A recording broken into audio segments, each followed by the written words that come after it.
Hi friends, good evening, and this is Anand Kevat. Now in this video we are going to be discuss on some objective questions which are related to railway establishment rules.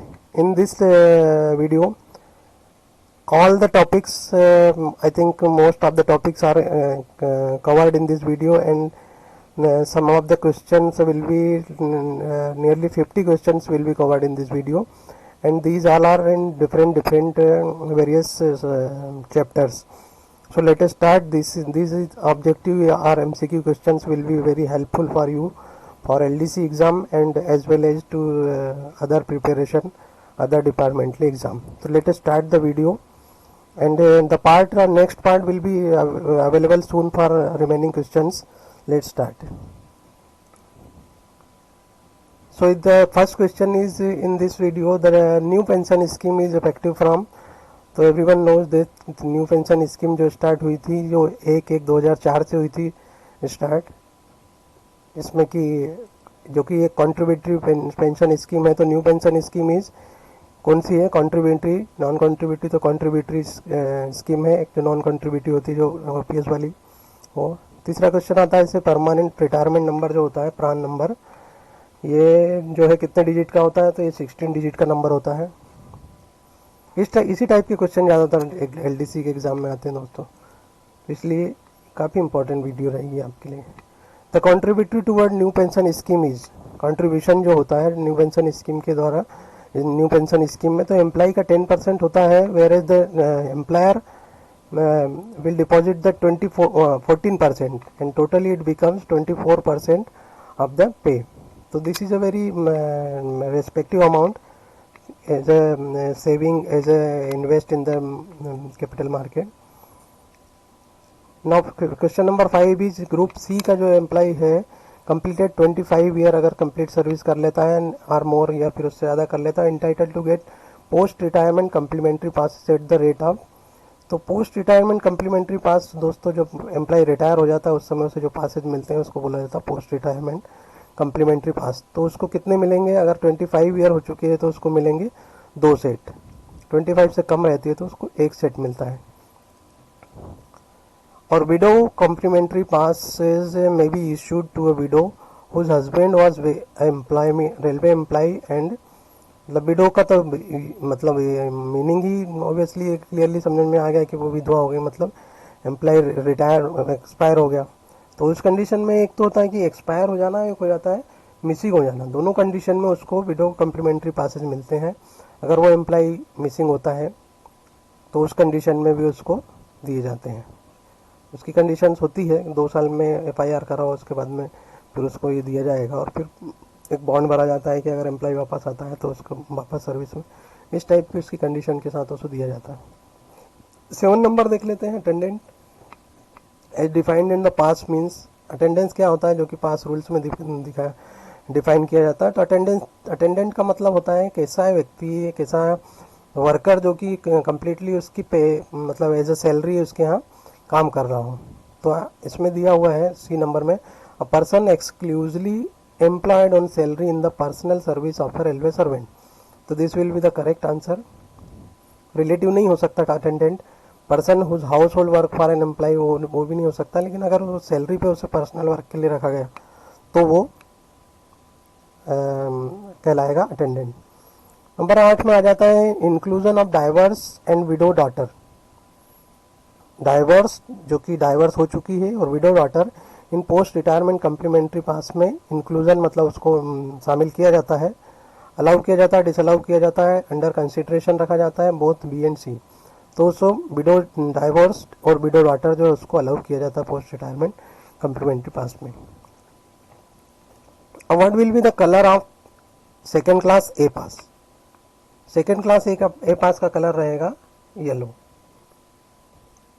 और second class का होता है pink colour, green होता है first class का. Passes के colour है. और उसके बाद में देख लेते हैं the guardian can be included in the school pass for. किसके लिए गार्जियन इंक्लूड किया जा सकता है? तो पास पहला आ जाएगा कि 18 boy under 18 year, a girl in any as.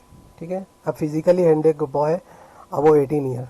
तो मतलब दोस्तों इसका ये समझने के लिए अगर कॉमन सेंस लगाएं तो बॉय जो कि 18 साल से अगर 18 अंडर 18 है तो उसके साथ गार्जियन ले जाना जरूरी, और गर्ल है जो एनी एज तो उसके साथ में गार्जियन जरूरी, और फिजिकली अगर हैंडीकेप अगर है तो उसके साथ में अगर चाहे वो 18 ईयर कंप्लीट कर चुका उसके साथ भी गार्जियन रहेगा। तो इसका मतलब आंसर हो जाएगा ऑल द थ्री।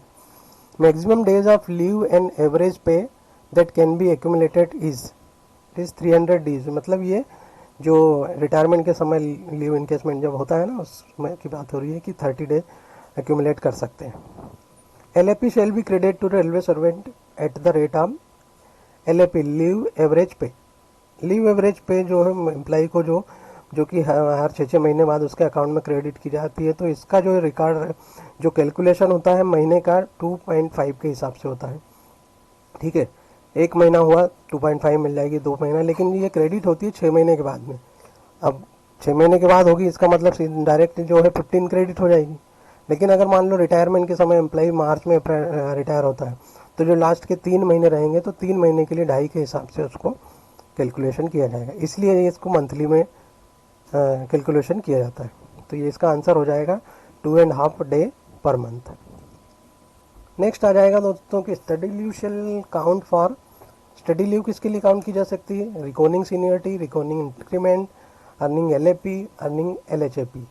तो स्टडी लीव को अर्निंग LAP के लिए काउंट किया जाता है। When to leave is admissible under the any other rule, the leave granted is known as, जो लीव दिया जाता है उसको ग्रांटेड इसलिए मतलब किस नाम से जाना जाता है, तो उसको LAP नहीं बोलेंगे, HLAP भी नहीं बोला जाएगा, स्पेशल लीव भी नहीं, उसको बोला जाएगा extra ordinary leave. Maximum encashment of leave at the time of retirement on the average पे इज, जैसा पहले बताया था 300 डेज है। अब आ जाएगा what is the maximum period of leave on average pay at the time that the railway servant may be granted. एक रेलवे सर्वेंट को एवरेज पे पर जो लीव दी जाती है वो कितने दिनों के लिए मैक्सिमम पे दी जा सकती है? That is 180 days. What is the maximum limit of leave not due. Leave और नॉट ड्यू की मैक्सिमम लिमिट क्या है? That may be granted to a permanent railway servant during his entire service period.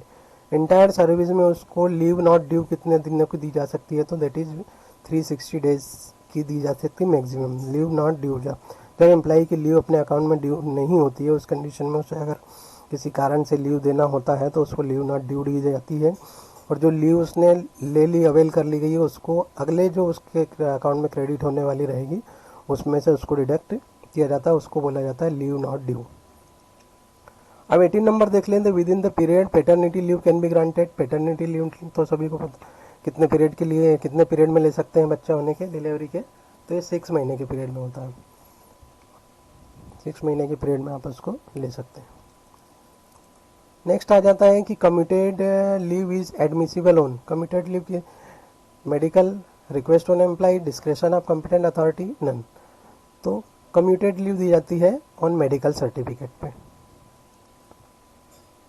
What is the maximum limit of leave not due granted to medical certificate. अगर medical certificate लगाता है employ तो leave not due कितने दिनों की दी जा सकती है उसको? 360 डेज की during the entire period of the service. Which of the following leave may be granted to a railway servant volunteered to donate blood in central railway hospital for railway employee.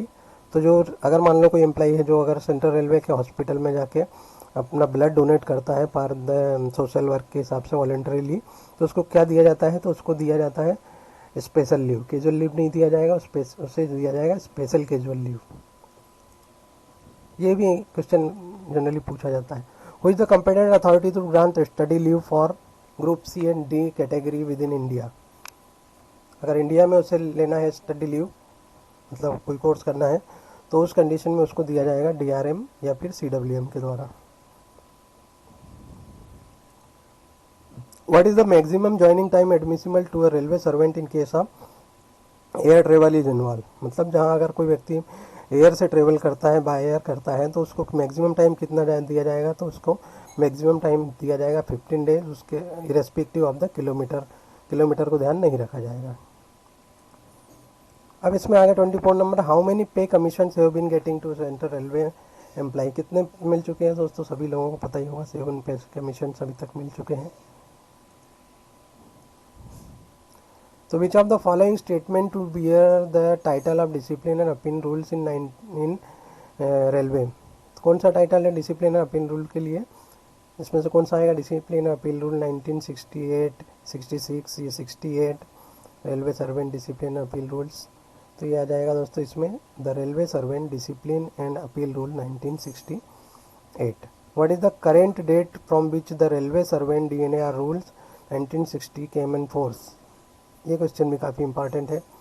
तो इसका जो होता 1 अक्टूबर 1968 से ये in force हुआ था, answer will be C number. तो ये चीज़ दोस्तों के लिए जानने के लिए तो कभी देखता हूँ, कंडक्ट रूल जो आए थे वो 1966 में आए थे और उसके बाद में ये DAR रूल आए थे।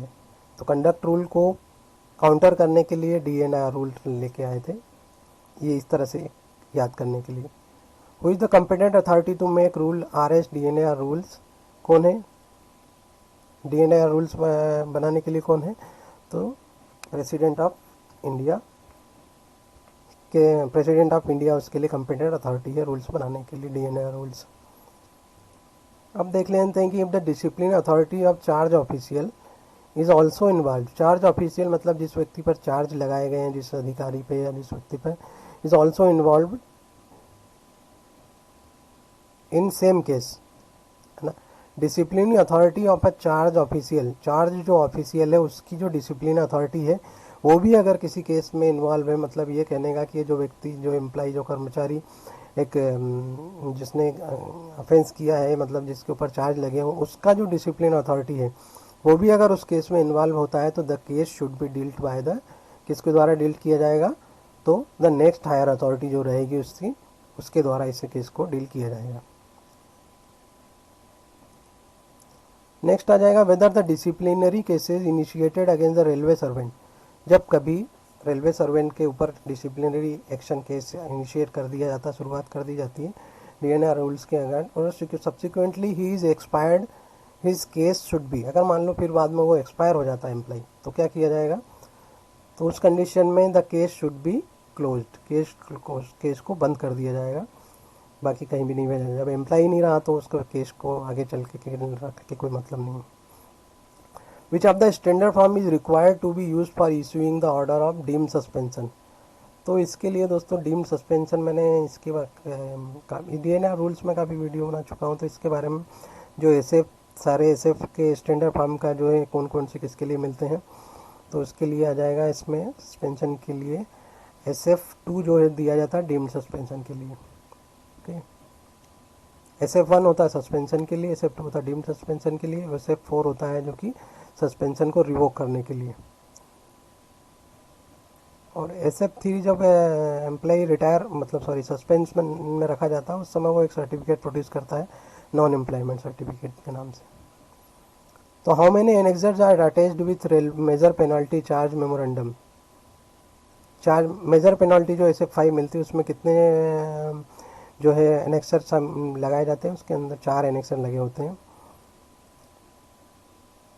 N acting railway servant can allow to act and as defence council, defence council का मतलब ARE, असिस्ट रेलवे एम्प्लॉय, तो असिस्ट रेलवे एम्प्लॉय को असिस्ट करने के लिए, उसके केस को रिप्रेजेंट करने के लिए उसका जो हेल्प करता है उसको बोला जाता है ARE कितने, जो कि अगर मान लो वो एज अ रेलवे एम्प्लॉय है, मतलब एक्टिंग रेलवे सर्वेंट है, तो वो कितने केस कर सकता है, तो वो मैक्सिमम 2 केस कर सकता है।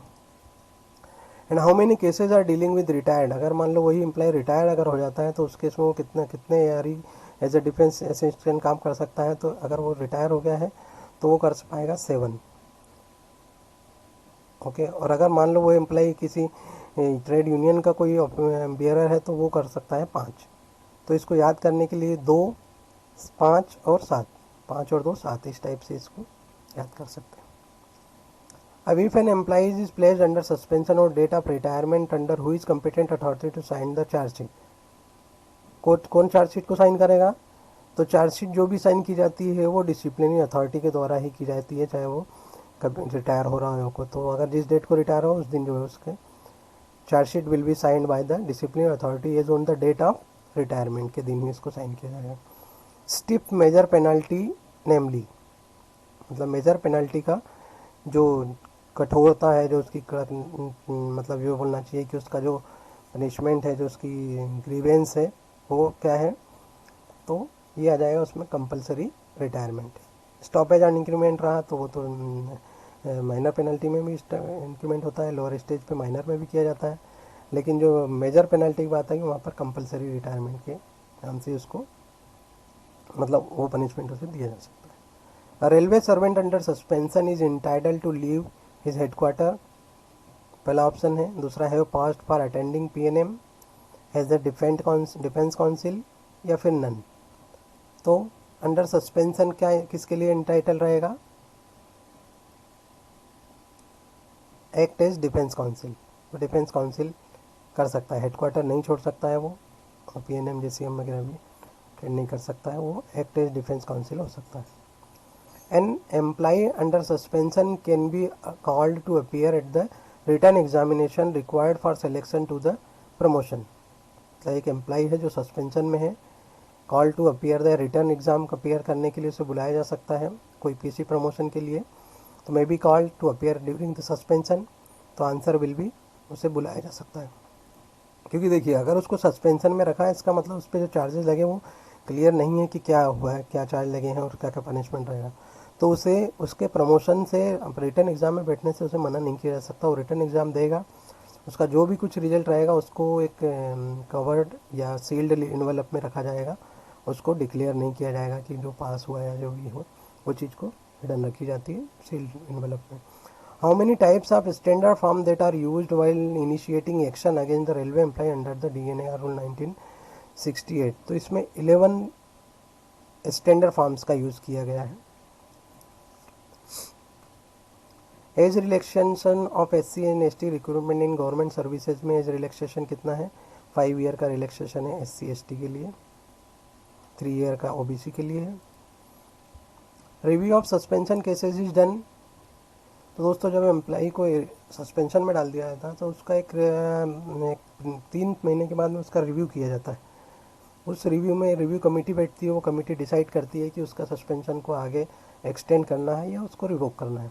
तो ये पीरियड जो होता है 3 महीने से ज़्यादा नहीं हो सकता। अगर 3 महीने तक रिव्यू कमेटी नहीं बैठती है तो ऑटोमेटिकली उसका suspension will be removed, revoke कर लिया जाएगा। और what is the amount shall be taken into account for calculating subsistence allowance in case of running staff. तो ये रनिंग स्टाफ के बारे में बात हो रही है। तो रनिंग स्टाफ का जो भी बेसिक होता है उसके साथ में 30% उसका पे एलिमेंट होता है, जिसको कि सभी जगह जहाँ पर भी बेसिक कैलकुलेशन की बात आती है वहाँ पर उसे काउंट किया जाता है। तो ये 30% ऑफ बेसिक पे उसका इंक्लूड किया जाएगा। When A employee under suspension is acquitted by the court of law, court of law से अंडर सस्पेंशन को एक्विटेड कर दिया जाता है, उसे छोड़ दिया जाता है, तो जो उसको full pay and allowances will be granted, क्योंकि उसको एक्विटेड कर दिया गया है। Group C and group D employee under suspension may be called, group और डी अंडर सस्पेंशन अगर रखा गया उसको तो कितने पासेस दिए जा सकते हैं उसको? तो दोस्तों न 3 देंगे न 2 देंगे, सिर्फ उसे 1 पास दिया जाएगा। हाँ, और अगर वो पास भी उसने ले लिया है उस साल के लिए, उस कैलेंडर ईयर में उसने वो पास इशू ऑलरेडी कर चुका है, तो उसके बाद में उस साल के लिए कोई भी पास नहीं दिया जाएगा। ऐसा नहीं कि अगर उसने 2 पास ले लिए थे उसके बाद में अगर वो सस्पेंड हुआ है तो उसको 1 सेट और दे दिया जाएगा, ऐसा नहीं। अगर उसने 1 भी पास नहीं लिया है तो उसे 1 दिया जाएगा, अगर उस 1 भी ले लिया है अगर उसे, तो फिर उसे नहीं दिया जाएगा। Inquiry is not mandatory under rule number, inquiry is mandatory. Inquiry का मतलब होता है कि जो जुडिशियल प्रोसेस होती है उसमें सोशल जस्टिस के लिए एम्प्लॉय को एक चांस दिया जाता है कि उसकी इंक्वायरी की जाती है ताकि वो अपना पक्ष रख सके।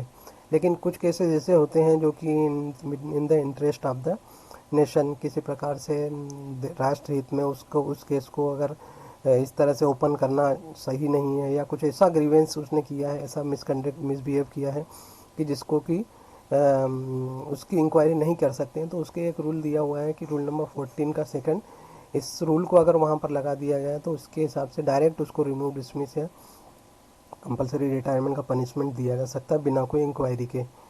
चाहे एम्प्लॉय उसके लिए कुछ भी अपील करे, उस पर सुनवाई नहीं होगी, उसे डायरेक्ट रिमूव कर दिया जाएगा। DNAR rule 1968 will apply to, किस पे अप्लाई किया जाएगा? Permanent employee, apprentice, casual labour with temporary station will not apply है, तो ये परमानेंट एम्प्लॉय पे और कैजुअल लेवल पे अप्लाई होता है। जो अप्रेंटिस होते हैं उसके ऊपर ये नहीं होता। 46 में देखते हैं उन्होंने transfer from one division to another division. अगर कोई एम्प्लॉय का एक इस डिवीजन से दूसरे डिवीजन ट्रांसफ़र हुआ है और जो एम्प्लॉय हो डज नॉट रिपोर्ट, वो जो अगले न्यू प्लेस पे जहाँ उसको ज्वाइन करना है वहाँ पर अगर रिपोर्ट नहीं करता है पर्टिकुलर टाइम के बीच ड्यूरिंग, तो अगर मान तो उसके अगेंस्ट जो डिसिप्लिनरी एक्शन लिया जाएगा वो कौन लेगा? तो जो भी DNAR अथॉरिटी रहेगी न्यू प्लेस की, वो उसके लिए अगेंस्ट में एक्शन लेगी। चाहे उसको छुट्टी ग्रांट करना है, चाहे उसे पनिशमेंट देना है, उसको चार्जशीट देना है, वो डिसाइड करेगी new authority. The notice of final penalty should be sign by the final penalty पर जो साइन किया जाएगा वो किसका रहेगा? तो जो डिसिप्लिनरी अथॉरिटी होती है वही पेनल्टी पर साइन करती है किसी भी केस में। All DNR cases completed with in the model time schedule fixed by the railway board के द्वारा सभी DNR केसेस का जो है मॉडल टाइम दिया गया है वो है 150 डेज में उसको कंप्लीट कर लेना चाहिए। Reappointed of railway employee in case of removal from service may be considered by the, किसके द्वारा कंसिडर किया जाएगा?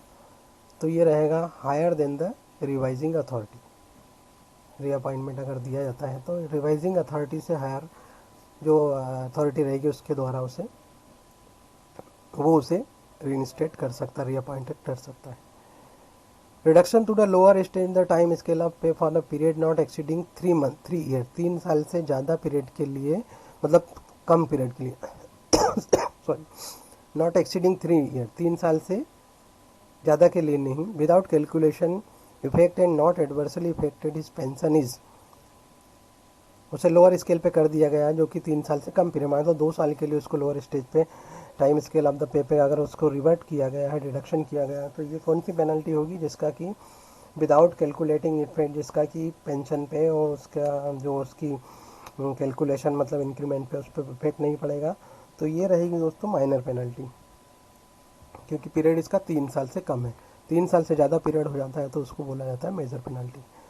तो ये लास्ट क्वेश्चन है 51 number, penalty for compulsory retirement removal dismissal from the service should be impose only by, किसके द्वारा? तो अपॉइंटिंग अथॉरिटी जो है वो कंपलसरी रिटायरमेंट रिमूवल या डिसमिसल के लिए पेनल्टी इम्पोज कर सकती है, जो उस पोस्ट या उस सर्विस के लिए जो भी अपॉइंटिंग अथॉरिटी रहेगी, ए जिसको बोलते हैं अपॉइंटेड, वो उस पर ये चाहे पेनल्टी इम्पोज कर सकती है। तो ये था दोस्तों मेरा वीडियो, जिसमें कि ज़्यादातर तो DNAR रूल्स के क्वेश्चन कवर किए गए हैं। तो इस टाइप से नेक्स्ट वीडियो में भी और कुछ और भी दूसरे चैप्टर्स के क्वेश्चंस मैं लेके आने की कोशिश करूँगा। तो ये था वीडियो यहाँ पर, इसमें 51 क्वेश्चंस का कवर, काफ़ी क्वेश्चंस ज़्यादातर क्वेश्चंस काफ़ी इम्पोर्टेंट और काफ़ी बेसिक क्वेश्चंस लिए गए हैं। तो दोस्तों नेक्स्ट वीडियो में मिलते हैं नए टॉपिक के साथ और नए ऑब्जेक्टिव क्वेश्चन के साथ, जो कि एग्ज़ाम पॉइंट ऑफ व्यू से आपके लिए हेल्पफुल हो सकते हैं, और एक नॉलेज रखने के लिए भी, अगर आप कुछ प्रकार की अगर रूल्स की जानकारी रखना चाहते हैं तो उनके लिए हेल्पफुल रहेगा। तो मिलते हैं नेक्स्ट वीडियो में दोस्तों, देखने के लिए बहुत बहुत धन्यवाद। मिलते हैं नेक्स्ट वीडियो में, तब तक के लिए इसी तरह पढ़ते रहिए और अपना ध्यान रखिए, अपनी सेहत का ध्यान रखिए। मिलते हैं नेक्स्ट वीडियो में। God bless you all.